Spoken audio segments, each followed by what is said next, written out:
One other feature of Excel data validation is that it can be used to assist when entering data into a worksheet. Again, let's consider this invoice here, and let's note that our business sells a limited range of items: inkjet cartridges, toner cartridges, laser drums, just a few of these. And on this sheet here, I've typed those.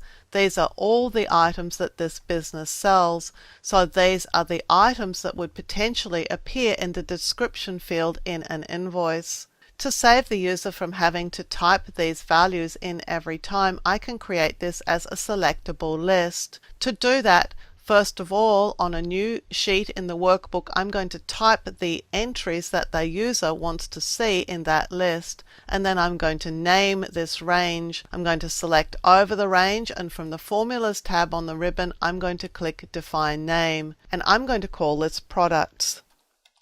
But I could call it anything that is a valid name, and I'll click OK. So now this list is named.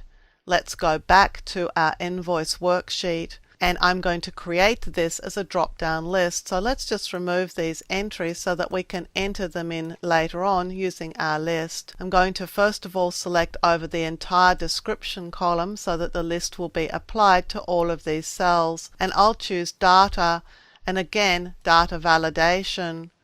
I'm going to the Settings tab, and to create my list, I'm going to allow List Items. And what Excel wants to know is the source of the list. Where is the list of items that we want to allow the user to choose from? Well, it's in a named range called Products, so I'll type equal and then Products, and then click OK. And now when we click in the description field, you'll see that there's this little arrow icon, and we can click it to see our drop-down list. And when I find the item I want to add here, I'll just click it. And we can go down and add all the items for this particular invoice.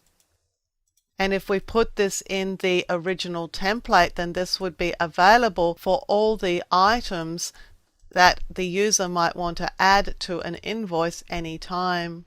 And the user can go back and delete the entry if they want to, and they can also change it by just selecting something different from the drop-down list.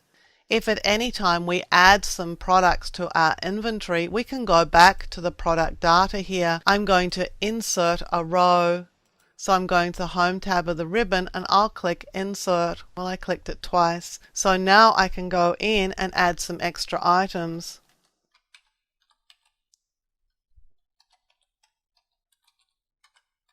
And because they're added inside the named range, let's go back and see their effect on the list.